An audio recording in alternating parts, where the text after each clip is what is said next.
எல்லாருக்கும் வணக்கம். தமிழக வெற்றி கழகத்தின் தோழர்கள் தோழிகள் அனைவருக்கும் வணக்கம். தமிழ்நாட்டு மக்களின் பெரும் எதிர்பார்ப்பையும் ஆவலையும் நிறைவு செய்யும் வகையில் நமது தமிழக வெற்றி கழகத்தின் தலைவர் அவர்கள் கழகத்தின் வெற்றி கொடியை அறிமுகப்படுத்தி கொடியேற்றி சிறப்புரையாற்றியுள்ளார். தலைவர் அவர்களின் பேச்சு எங்கள் அனைவரும் உள்ளங்களிலும் மகிழ்ச்சி வெள்ளம் பாய்ந்து பெரும் உற்சாகத்தை அளித்துள்ளது. தமிழக வெற்றி கழகத்தின் வரலாற்றில் இது ஒரு பொன்னாள். வரலாற்றில் சிறப்புமிக்க இவ்விழாவுக்கு வருகை தந்து கழக கொடியை அறிமுகம் செய்து கழக கொடியேற்றிய நமது தலைவர் அவர்களுக்கு உளமான நன்றி கூறுகிறேன். இவ்விழாவை பங்கேற்று சிறப்பித்த தமிழக வெற்றி கழகத்தின் பொதுச் செயலாளர், கழகத்தின் பொருளாளர், தலைமை நிலை செயலாளர் மற்றும் கழகத்தின் தூண்களாக உயர்ந்து நிற்கும் அனைத்து நிர்வாகிகளுக்கும் எப்பொழுதும் ஒத்துழைப்பு அளிக்கும் ஊடக நண்பர்களுக்கும் இந்நேரத்தில் நன்றி கூறுகிறேன்.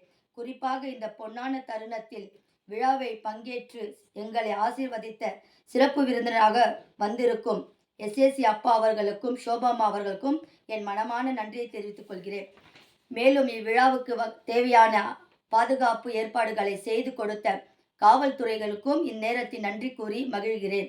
வாழ்க தமிழக வெற்றி கழகம், வெல்க தமிழக வெற்றி கழகம். நன்றி, வணக்கம். தலைவர் வாழ்க.